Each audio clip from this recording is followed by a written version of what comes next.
আসসালামু আলাইকুম প্রিয় দর্শক, আপনাদেরকে শুভেচ্ছা সহ আমন্ত্রণ জানাচ্ছি বাংলাভিউ সংবাদে। সাথে আছি আমি সাকলিন হক। প্রথমেই শিরোনাম।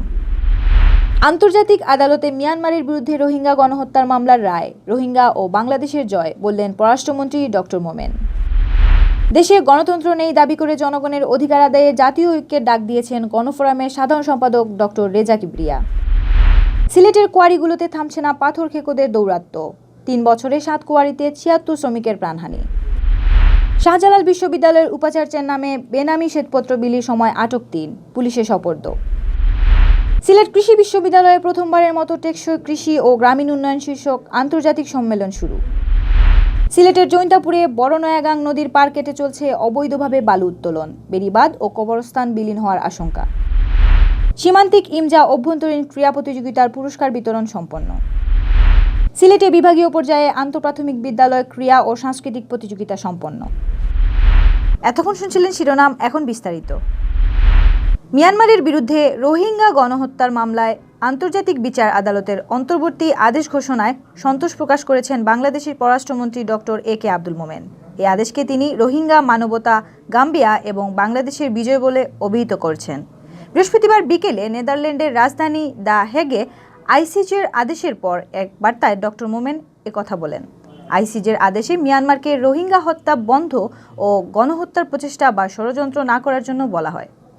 ইকুয়েডর সফররত ডক্টর মোমেন এক ভিডিও বার্তায় বলেন, এটা মানবতার বিজয় এবং সারা বিশ্বের মানবাধিকার কর্মীদের জন্য একটি মাইলফলক। এটা গাম্বিয়ার বিজয়, ওআইসির বিজয়, রোহিঙ্গাদের বিজয় এবং অবশ্যই বাংলাদেশের বিজয়। এখন আশা করি মিয়ানমার রোহিঙ্গাদের ফিরিয়ে নেওয়ার কাজ শুরু করবে। আজকে বিশ্ব আদালত রোহিঙ্গাদের সপক্ষে রায় দিয়েছে। এটা মানবতার জয়গান হয়েছে। এই আদালত এই রায় দেওয়ার জন্য তাদের আমরা ধন্যবাদ জানাচ্ছি।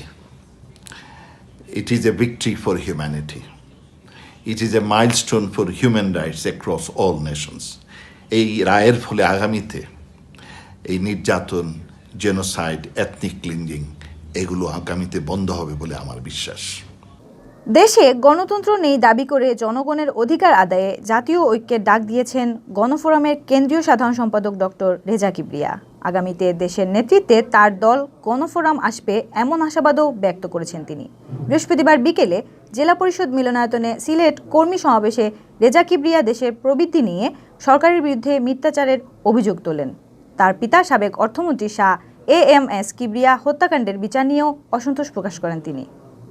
রেজা কিবরিয়া বলেন, 15 বছর পার হলেও এখনও বাবা হত্যার সুষ্ঠু তদন্ত ও বিচার পাননি তার পরিবার। দেশে ধর্ষণ, গুম, হত্যা কালচার হয়ে গেছে। তিনি বলেন, দেশের অর্থনৈতিক অবস্থা ভালো নয়। অর্থনৈতিক ধসের জন্য এর সরকারের পতন ঘটবে। এর ফল সরকার ভোগ করবে এবং সাথে দেশের মানুষের অনেক কষ্ট হবে। খালেদা জিয়ার সুষ্ঠু চিকিৎসা হচ্ছে না উল্লেখ করে রেজা কিবরিয়া আরও বলেন, খালেদা জিয়া 3 বারের প্রধানমন্ত্রী। তিনি আমাদের দলের কেউ নন। তবুও তার প্রতি যে অবিচার করা হচ্ছে তার প্রতিবাদ করতে হবে। আমরা মুক্তিযোদ্ধাদের সম্মান করি। খালেদা জিয়া একজন মুক্তিযোদ্ধার স্ত্রী।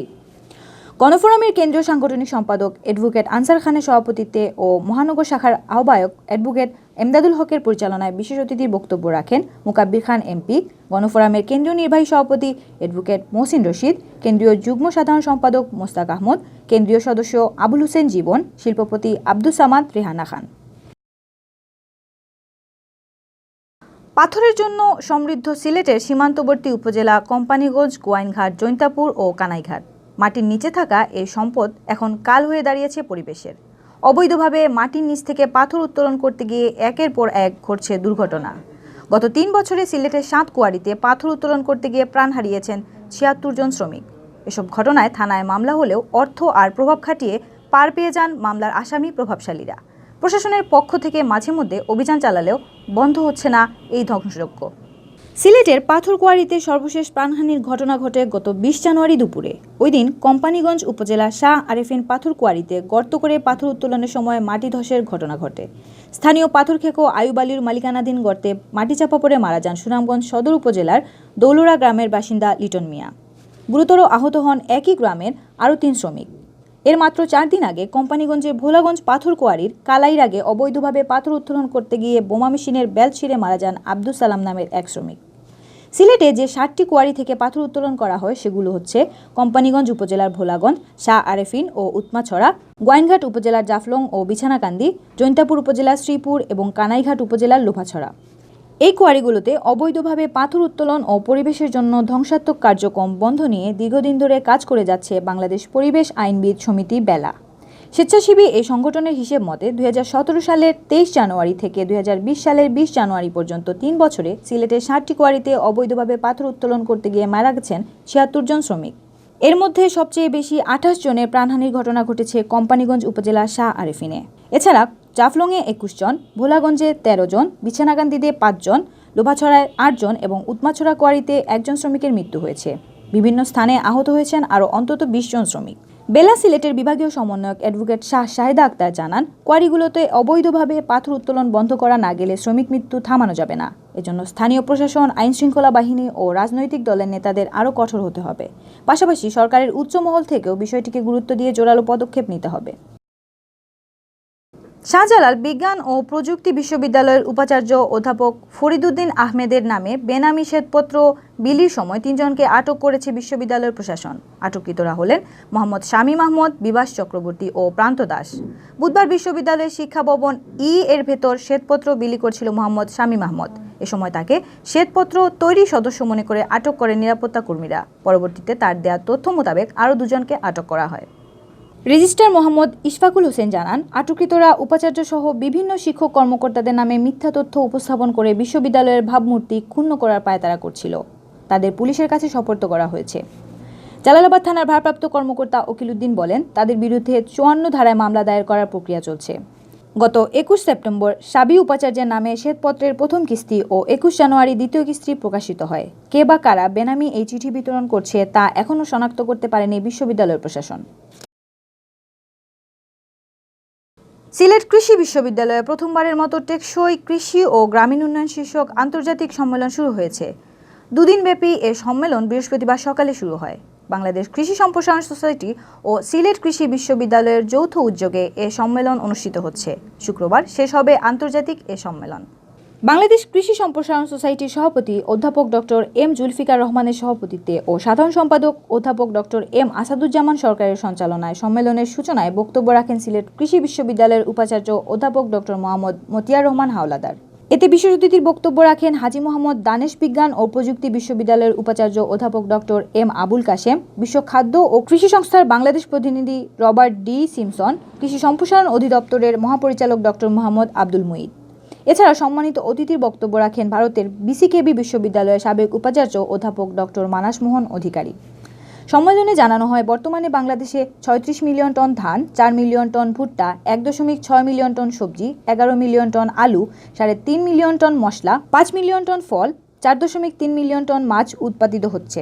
দেশে 55 মিলিয়ন গবাদি প্রাণী ও 340 মিলিয়ন পোল্ট্রি রয়েছে উল্লেখ করে এ খাত থেকে 9.5 মিলিয়ন টন দুধ, 7.3 মিলিয়ন টন মাংস এবং 15.6 মিলিয়ন ডিম উৎপাদিত হচ্ছে বলে তথ্য উপস্থাপন করা হয়। কৃষি খাত থেকে গৃহস্থালী জ্বালানির 25% সরবরাহ করা হচ্ছে বলেও জানান গবেষকরা। সম্মেলনের টেকনিক্যাল সেশনে মূল প্রবন্ধ উপস্থাপন করেন যুক্তরাষ্ট্রের ভার্জিনিয়া টেক বিশ্ববিদ্যালয়ের অধ্যাপক ডক্টর কেরেন এ ভাইন ও দক্ষিণ কোরিয়ার সিউল ন্যাশনাল ইউনিভার্সিটির অধ্যাপক জুন কিম। সম্মেলনে যুক্তরাষ্ট্র, ভারত, নেপাল, দক্ষিণ কোরিয়া, শ্রীলঙ্কা ও বাংলাদেশের 4 শতাধিক প্রতিনিধি অংশ নিয়েছেন। সিলেটের জৈন্তাপুর উপজেলার বড়নয়াগাং নদীর পার কেটে চলছে অবৈধভাবে বালু উত্তোলন। স্থানীয় প্রভাবশালী বালুখেকোদের বেপরোয়া এ কর্মকাণ্ডে হুমকির মুখে পড়েছে পানি উন্নয়ন বোর্ডের নদীরক্ষা বেড়িবাঁধ। বর্ষা মৌসুমে নদীগর্ভে বিলীন হওয়ার আশঙ্কা দেখা দিয়েছে স্থানীয় কবরস্থান। বালুখেকোদের এই দৌরাত্ম্য বন্ধ করতে স্থানীয় লোকজন প্রশাসনের দ্বারস্থ হলেও কোনো প্রতিকার পাচ্ছেন না বলে অভিযোগ করছেন।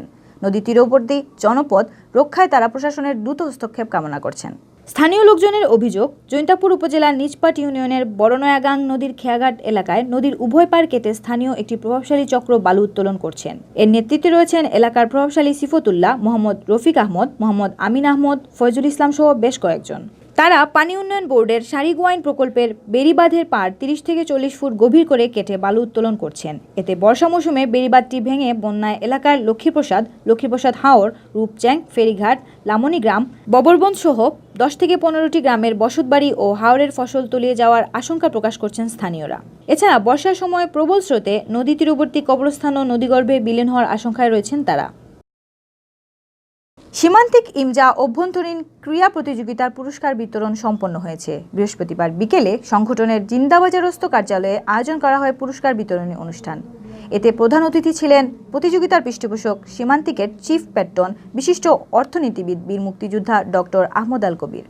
ইমজার সভাপতি বাপ্পা ঘোষ চৌধুরীর সভাপতিত্বে ও সাধারণ সম্পাদক মঞ্জুর আহমদের পরিচালনায় অনুষ্ঠানে বিশেষ অতিথির বক্তব্য রাখেন জেলা প্রেস ক্লাবের সভাপতি তাপস দাস পুরকায়স্থ, সিনিয়র সাংবাদিক ইকবাল সিদ্দিকী, জেলা পরিষদের প্যানেল চেয়ারম্যান শামীম আহমদ, ইমজার প্রতিষ্ঠাতা সভাপতি আল আজাদ, জেলা প্রেস ক্লাবের সাধারণ সম্পাদক শাহদিদার আলম নোবেল। অনুষ্ঠানে বক্তারা বলেন, পেশাগত শতব্যস্ততার মধ্যেও সাংবাদিকরা খেলাধুলায় অংশ নিয়েছেন, বিভিন্ন ইভেন্টে বিজয়ী হয়েছেন, বিষয়টি খুবই ইতিবাচক। অনুষ্ঠানে অন্যান্যের মধ্যে উপস্থিত ছিলেন ইমজার সাবেক সভাপতি ময়নুল হক বুলবুল ও আশরাফুল কবির, সাবেক সাধারণ সম্পাদক আনিস রহমান, সজল ছত্রী ও দেবাশিস দেবুসহ ইমজার সদস্যরা। এবার অভ্যন্তরীণ ক্রীড়া প্রতিযোগিতায় 12টি ইভেন্টে খেলা হয়। বিজয়ীদের হাতে সম্মাননা তুলে দেন অতিথিরা। সিলেটে অনুষ্ঠিত হল বিভাগীয় পর্যায়ে আন্তঃপ্রাথমিক বিদ্যালয় ক্রীড়া ও সাংস্কৃতিক প্রতিযোগিতা। বৃহস্পতিবার সকালে উপশহর এলাকার ওমর শাহ 13 রতন সরকারি প্রাথমিক বিদ্যালয় প্রাঙ্গণে এ প্রতিযোগিতা অনুষ্ঠিত হয়।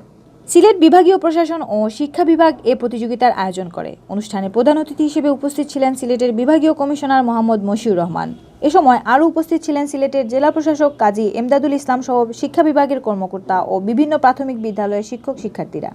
দিনব্যাপী বিভিন্ন ক্রীড়া ও সাংস্কৃতিক প্রতিযোগিতায় প্রায় শতাধিক বিজয়ীদের হাতে পুরস্কার তুলে দেন অতিথিরা।